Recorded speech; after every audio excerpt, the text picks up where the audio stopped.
এই মেয়ে, কথায় কথায় তুমি আমার বাবাকে কেন জড়াচ্ছ? আমার বাবা এখানে কি মত দেবে তুমি বলো?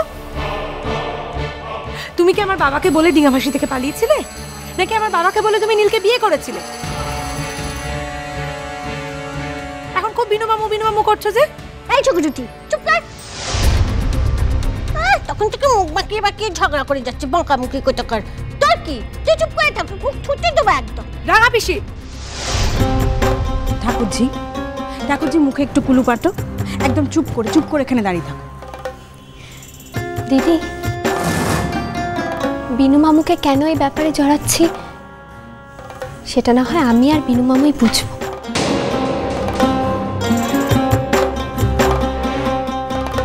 তুমি যখন প্রথম থেকে এর মধ্যে ছিলেই না, তখন তোমাকে বললেও তুমি বুঝতে পারবে না দিদি। বাহ, কথা শুনেছো মেজো কাকিমা? দুদিনে কথা বলার ধরন ধারণ একদম পাল্টে গেছে। বড় কৃতিত্বের কাজ করেছেন না উনি? ঘুমের ওষুধ খেয়েছেন।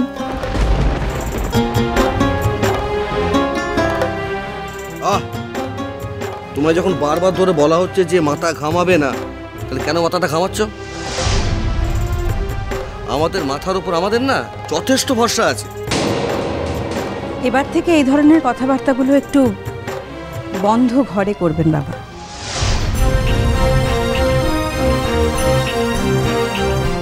সেখানে যেন সকলের ঢুকে পড়ার অধিকার না থাকে, তা না হলে কাজের কাজটা পণ্ড হয় শুধু।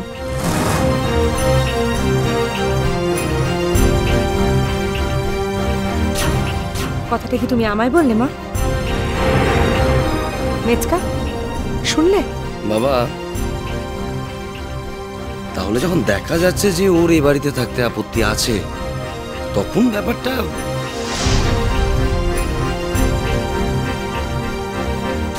শুনলি তো নীল, আমরা কিন্তু শেষ অবধি চেষ্টা করেছিলাম, পরে আবার কিন্তু আমাদের দোষ দিস না। কাজল। দাদু ভাই, ছোট মুখে বড় কথা ভেবো না। এই ব্যাপারে আমার একার মতামতে কিচ্ছু হবে না। বিনু মামু যা বলবে তাই হবে।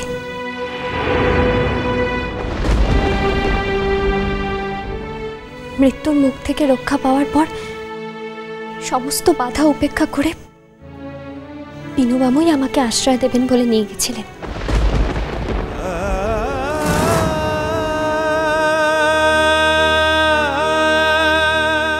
কাজল, তুমি আমার বিবাহিত স্ত্রী। আজ যদি বিনায়ক আঙ্কেল বলেন যে তিনি তোমায় আমার সঙ্গে থাকতে দেবেন, তাহলে তুমি কি সেটা মেনে নেবে? যেই বিয়েতে বারবার পরীক্ষা দিতে হয়, বারবার বিয়েটা ভেঙে যাওয়ার উপক্রম হয়, আমার মনে হয় সেই বিয়েটা ততটা শক্ত নয় যে তৃতীয় ব্যক্তির মতামতের কোনো তোয়াক্কা হবে না।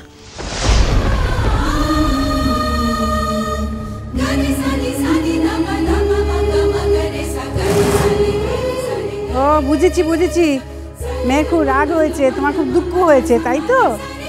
তাই জন্যই এমন ধারা কঠিন কথা কইছো তুমি। কথাটা ভেবে দেখো দেখিনি, পরীক্ষা দিতে হলেও পরীক্ষাতে তো পাশ করেছো, তা না হলে তোমাকে নিয়ে এত কথা উঠতো কি?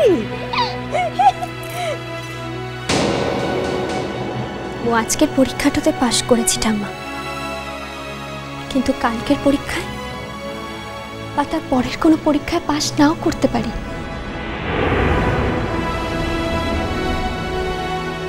আবার যদি কেউ এসে আমার সম্পর্কে কিছু বলে যায়, তাহলে আবু, আর তুমি আমাদের লজ্জা দিও না। তাহলে তুমি আমাদের বিয়েটা অস্বীকার করছো, তাই তো কাজল? না তো, বিয়ে অস্বীকার করার মতো স্পর্ধা যেন আমার কোনোদিন না হয়।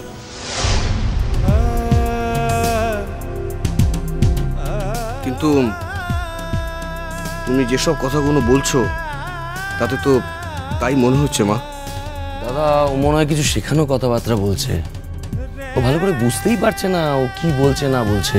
এখন তো দেখা যাচ্ছে ওই বরং নীলকে অস্বীকার করছে।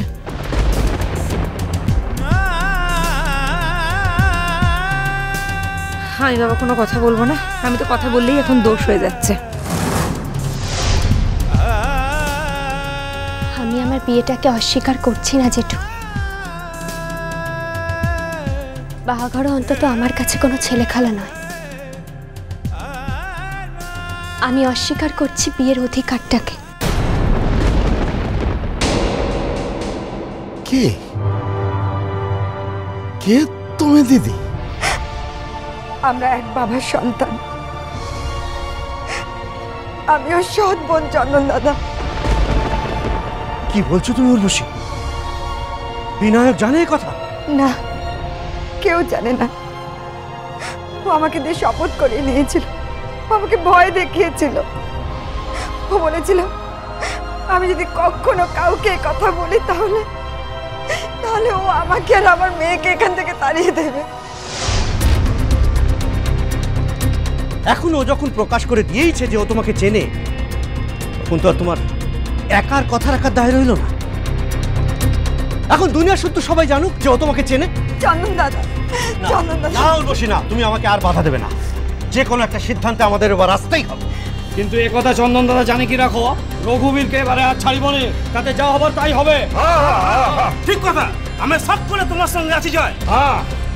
রঘুবীর যা করেছে তার শাস্তি তাকে পেতেই হবে। কিন্তু আমার কাজের কি? আমি চন্দন দাদা, আমার কাজের কি? বললাম তো দরকার হলে আইন আদালত করতে হবে, কিন্তু কিছুতেই মেয়েটার জীবন নিয়ে আর ছেলে খেলা হতে দেবো না। দরকার হলে আমরা কাজুর শ্বশুর বাড়িতে সরাসরি ফোন করবো। ঠিক কৌজি চন্দন দাদা, ঠিক কৌজি তুই। বিয়েটা হয়ে গেছে বলেই যে একটা অসত্যি ঝিওকে তোমাদের সবার অনিচ্ছা সত্ত্বেও এই বাড়িতে আশ্রয় দেবে, সেই অধিকারটা আমি দাবি করছি।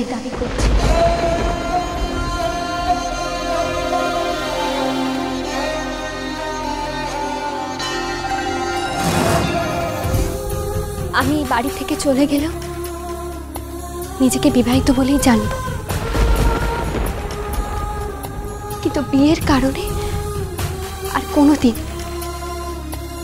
কোনোদিন তোমাদের দরজায় এসে নিজের অধিকারটা জানাবো না।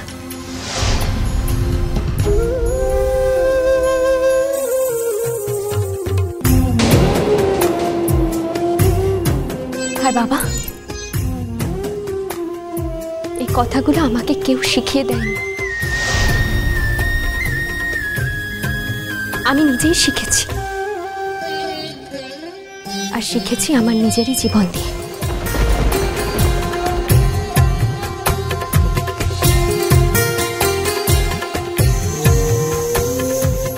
ঠিক আছে নাবু, তোমার ইচ্ছেই থাক। আমি বিনয়ককে ডেকে পাঠাচ্ছি, তারপরে সে যা বলবে তাই হবে।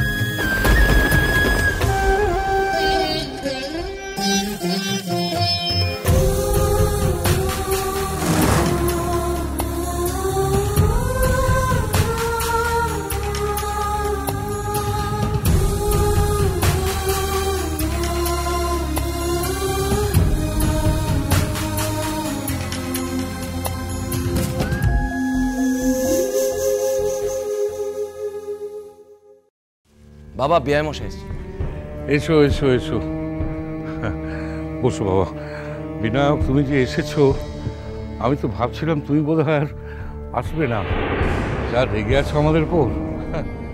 আপনি বয়োজ্যেষ্ঠ মানুষ, আপনি ফোন করে ডেকেছেন, আসবো না তাই কখনো হয়? তবে হ্যাঁ, আসার পরে আপনাদের কোনো সাহায্য করতে পারবো কিনা সে ব্যাপারে কোনো কথা দিতে পারছি না।